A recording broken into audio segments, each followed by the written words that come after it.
Assalamualaikum warahmatullahi wabarakatuh. Hai, ketemu lagi dengan saya Bidan Bunda Nadine. Apa kabar semuanya? Pada video kali ini saya akan membahas tentang tanda bahaya pada anak.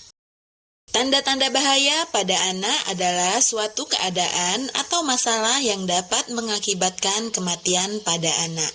Oleh sebab itu, para orang tua diharapkan memahami tanda bahaya tersebut sekaligus tahu cara mengatasinya. Tanda bahaya pada anak yang pertama yaitu diare. Diare adalah penyakit yang umum terjadi tapi masih menjadi penyebab banyak kematian pada anak di seluruh dunia. Padahal tata laksana diare pada anak sederhana dan tidak mahal. Ayah bunda seorang anak dikatakan mengalami diare jika terjadi perubahan dalam frekuensi buang air besar atau BAB lebih dari 3 kali dalam 24 jam dan perubahan konsistensi atau bentuk feses menjadi lebih cair. Penyebab terbanyak kematian pada anak dengan diare adalah akibat dehidrasi. Oleh sebab itu, ayah bunda perlu memperhatikan tanda bahaya pada anak yang sedang mengalami diare, seperti mata menjadi cekung, air mata tidak keluar saat menangis, frekuensi buang air kecil jarang, urin sedikit dan berwarna pekat. Anak tampak kehausan, bisa tampak rakus saat diberi minum, anak sangat lemas. Jika kondisi sudah semakin berat, maka anak tidak bisa makan dan minum. Jika anak menunjukkan salah satu tanda bahaya tersebut, maka jangan tunda untuk segera membawa anak ke IGD.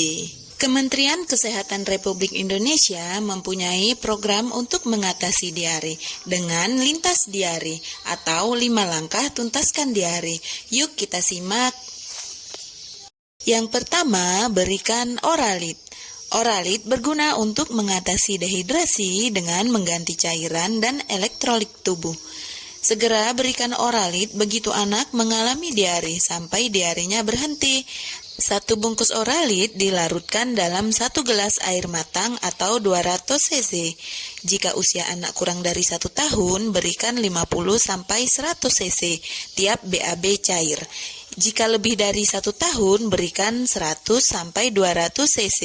Pemberian Oralit ini bisa mengurangi volume feses dan mengurangi mual muntah pada anak yang mengalami diare. Yang kedua, berikan zinc selama 10 hari berturut-turut. Dosis pemberian zinc adalah 10 mg per hari untuk anak usia kurang dari 6 bulan dan 20 mg per hari untuk anak usia 6 bulan atau lebih. Selama 10 hari berturut-turut meskipun diare sudah berhenti. Yang ketiga, teruskan ASI dan pemberian makan. Berikan ASI sebanyak anak mau. Yang keempat, berikan nasihat pada ibu atau pengasuh. Hal penting yang perlu diperhatikan oleh ayah bunda adalah harus segera kembali periksa ke petugas kesehatan jika ada demam, tinja berdarah, muntah berulang, makan atau minum sedikit. Ayah bunda, semoga tidak bingung lagi menghadapi anak diare di rumah ya. Jangan lupa diare dapat menyebabkan kondisi yang serius, maka jaga kondisi anak agar tidak kekurangan cairan atau dehidrasi. Segera ke rumah sakit jika diare semakin sering atau muncul tanda kekurangan cairan pada anak. Tanda bahaya pada anak yang kedua yaitu demam atau panas tinggi.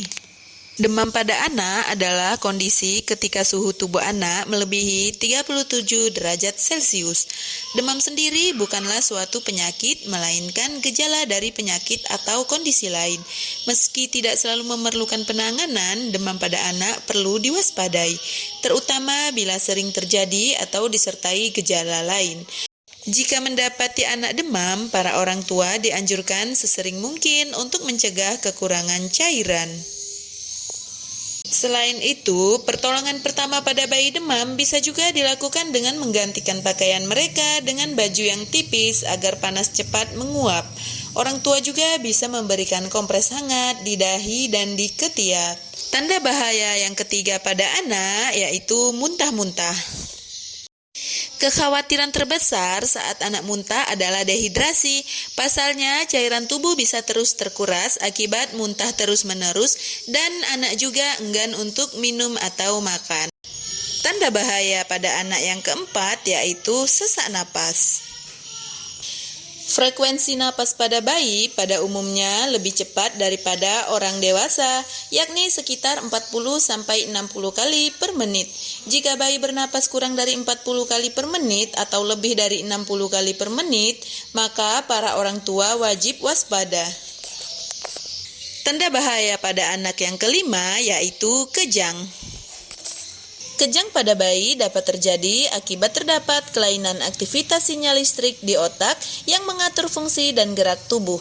Kelainan tersebut menyebabkan gangguan pada kesadaran, sensasi, gerakan, atau perilaku yang tidak disadari dan tidak dapat dikendalikan oleh tubuh.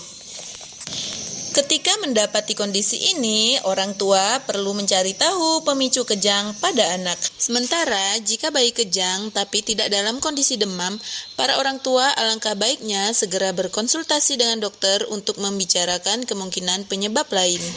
Ayah bunda, jika mendapatkan salah satu atau lebih dari tanda bahaya pada anak yang seperti sudah saya jelaskan dalam video ini, segera bawa anak ke fasilitas kesehatan baik puskesmas, rumah sakit, maupun ke tenaga kesehatan terdekat, agar kondisi anak segera tertangani. Selain tanda bahaya tersebut, masih banyak lagi tanda bahaya pada anak yang harus ayah dan bunda waspadai.